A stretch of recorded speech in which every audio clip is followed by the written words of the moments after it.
জাতির খলনায়ক হইবেন না হুনার গো বেগ জাতির খলনায়ক হইবেন না হুনার গো বেগ চকুমুনা খুলি ভারত আপন গজল নিপাচক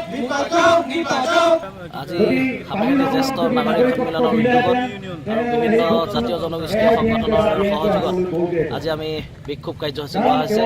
এই বিক্ষোভ কাৰ্যসূচীৰ পৰা আমি এটা কথা স্পষ্টভাৱে আমি কৈ দিব বিচাৰিছোঁ যে জাতিধৰ্মী নাগৰিকত্ব সংশোধনী আইন 2016 কেতিয়াও অসমত গৃহীত হ'ব নিদিওঁ। সেয়েহে আমি সমগ্ৰ অসমতে যিদৰে উত্তাল প্ৰতিবাদ হৈ আছে, আমাৰ চৰাইদেউ জিলাৰ সাপেক্ষেতো কিন্তু এই উত্তাল পৰিৱেশ আমি ইয়াৰ পৰাই আমি এটা কথা স্পষ্টভাৱে কৈ আমি চৰকাৰক সঁচি দিছোঁ। ধন্যবাদ।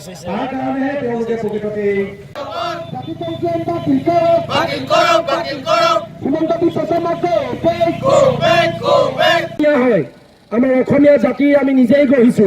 আমাৰ পূৰ্বপুৰুষসকলে, আমাৰ দেৱতাসকলে, আমাৰ উপৰি পুৰুষসকলে গঢ়ি থৈ যোৱা এই বৃহত্তৰ অসমীয়া জাতিটো আমি নিশেষ কৰি দিবলৈ কোনো পৰ্যায়ে আমি আপোনালোকক নিদিওঁ।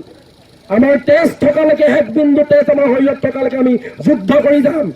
প্ৰয়োজন সাপেক্ষে গণতন্ত্ৰৰ বাহিৰত গৈ হ'লেও আপোনালোকৰ লগত যুদ্ধ কৰিম। কিন্তু আপোনালোকে নাভাবিব যে অসমীয়া যুৱ সমাজে কিন্তু শান্তিত বহি থাকিব।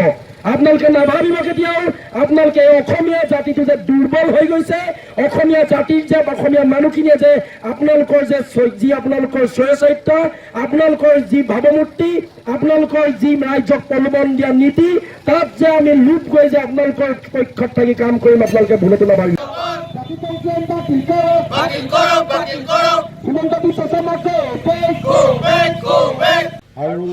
সাপেখাতী আঞ্চলিক জ্যেষ্ঠ নাগৰিক সন্মিলনী উদ্যোগত আৰু স্থানীয় বিভিন্ন দল সংগঠনৰ সহযোগত আজি আমি সাপেখাতীবাসীয়ে উমৈহতীয়াভাৱে আজি নাগৰিকত্ব সংশোধনী বিধেয়ক 2016 বিৰোধিতা উপলক্ষে আজি এটা অৱস্থান ধৰ্মঘট কৰি বিক্ষোভ প্ৰদৰ্শন কৰিছোঁ।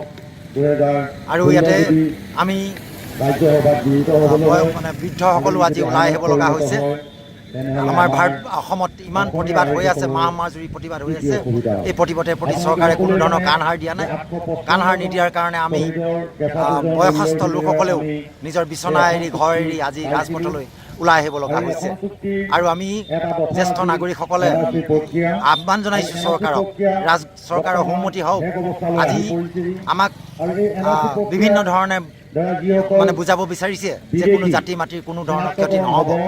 যদি সেইটোৱে হয়, তেতিয়াহ'লে স্থানীয় মেঘালয়, মিজোৰাম ইত্যাদি ৰাজ্যৰ মুৰব্বীসকলে আজি কি কাৰণে আজি তাৰ বিৰোধিতা কৰিছে। গতিকে এয়া সম্পূৰ্ণ আমি আমাৰ অসম চৰকাৰ চলাহী কথা বুলি অনুভৱ কৰিছোঁ আৰু ইয়াৰ সম্পূৰ্ণ আমি বিৰোধিতা কৰিছোঁ।